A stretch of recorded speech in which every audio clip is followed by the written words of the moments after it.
Welcome back to my weekly roundup of the best mobile games I played last week, fellow mobile gamers. My name is NimbleThor, and in today's episode, we will be going through everything from a fun turn-based strategy RPG game with tactical combat and roguelike elements, to a fun sandbox RPG adventure game, a twin-stick top-down shooter with controller support, and lastly, a turn-based strategy card game that mixes chess with Clash Royale deck building. If at any point you want to dive deeper into each of these games, you can find the link for my full video on each game in the description box of this video. But with that said, let's dive straight into this week's first game. Deiland Tiny Planet is a sandbox RPG adventure game where we slowly build up our home on a small spherical planet by gathering and crafting new items. I really like that the game's tutorial tells us very little about this game, leaving us to explore the world on our own, and in addition, the UI is non-bloated, the controls are simple, there are no forced advertisements, and whenever we level up, we get to pick which attribute we want to upgrade, which is where the RPG customization elements come in. The progression is rather slow, however, and we have to wait 10 to 15 seconds every time we chop down a tree or we want to mine some ores to finish that task, unless we pay a $6 in-app purchase to remove this waiting system completely. It's not a deal breaker, but you may want to consider this game as a $6 premium game if you want to really dive into it. The game can be played offline, it takes up only 139 megabytes of space, it is available already both on Android and on iOS, and my conclusion is that if you've been looking for a relaxing adventure sandbox game anyway, then you should definitely go take Tiny Planet for a spin. Jon On Fire is a top-down indie shooter with a story-driven campaign and no less than 4 additional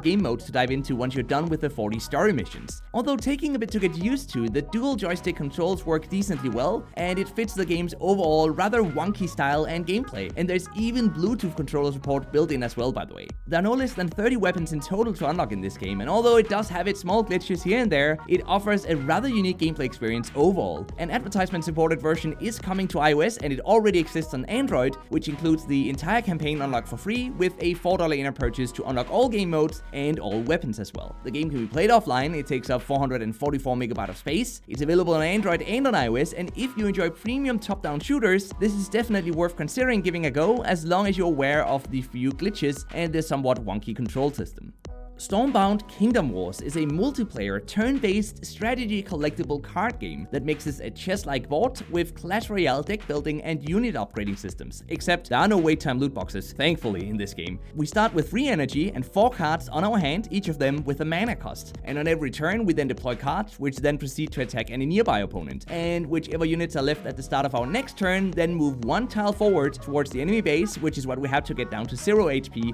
to win the match. The UI is simple and great, and the game is fun and easy to get into, but without sacrificing depth and strategy. But sadly, the monetization that has us level up cards from level 1 to level 5 by gaining multiple of the same type of card makes the game very pay to progress faster, which some will certainly not like. However, Stormbound is one of those types of games where the core gameplay is just so well made that many will most likely still enjoy the game despite its monetization, not unlike Clash Royale or Hearthstone, for example. You do need a constant internet connection to play Stormbound. It will set you back 187 megabytes of space. It's out both on Android and on iOS, and if you can live with the monetization, the core gameplay is good enough to warrant a play it from my end. Now, Hoplite is a popular turn-based strategy RPG with tactical combat and a few roguelike elements, such as, for example, randomly generated levels. And its simple core gameplay but painstakingly difficulty is what makes it absolutely amazing. The game has us move around one step at a time on the hexagon-tiled map as we slowly take out all opponents by throwing our spear at them,